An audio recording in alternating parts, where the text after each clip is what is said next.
Hey, it's Dr. Amanda with Straightsmile Solutions, straightsmilesolutions.com, and I want to talk a little bit about Invisalign IPE or their palatal expander case selection. And I learned all this information in another IPE course that they had for orthodontists. I took some notes, so this is not a direct screenshot or anything like that. These are the notes I took. So basically, it really comes down to, and by the way, they said, yes, you can do IPE with a comprehensive case. However, there's no discount. However, we have tried to submit some cases and they've always been rejected saying you can't do it with comprehensive cases. So I don't know, there seems to be a disconnect. But for the most part, because of these restrictions, it really only works with the little kids, the 6s, the 7s, the 8s, maybe the 8s and a halves, because you can't have stainless steel crowns, you can't have band-in loops. You have to have 3 stable teeth per quadrant on the upper arch. And basically the teeth have to be the D's, E's, and 6s, or 5s, 4s, and 6s, or some type of combination. E, 6, 4, canines don't count. So you can't miss any of D's or E's. They can't be out. So either the 5s and 4s got to be in, or the D's and E's have to be in. All of your crowns have to be at least 4 millimeters. So if you have tiny clinical crowns, that's not going to work. And if the 7s are erupted, they're not going to be covered, which is something I disagree with, and which is going to cause them to super erupt unless you want them to super erupt. But most people don't want that.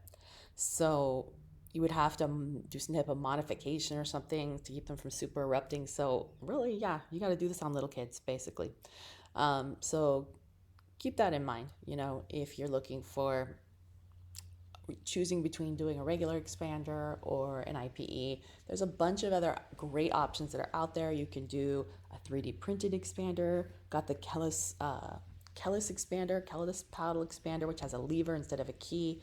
So I feel like when I took this course, they just kept talking about how terrible keys are and how difficult keys are and how traumatic keys are. And to be honest, I never had that issue with patients. I don't know where they did their research, their customer research on this, but it's really not. I think I had like maybe 2 cases in a lifetime where they hated the key.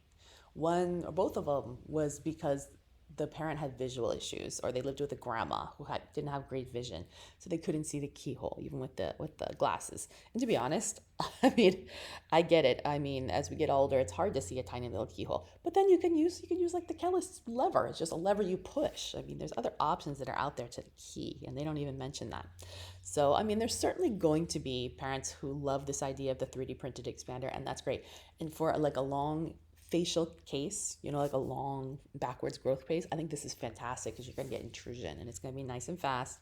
But in order for this to work, you're supposed to eat with it in. So I can't imagine compliance on this is going to be great. You can not do it and wear it more than once per day, but it's a very minor few of patients that I feel like you could do this on.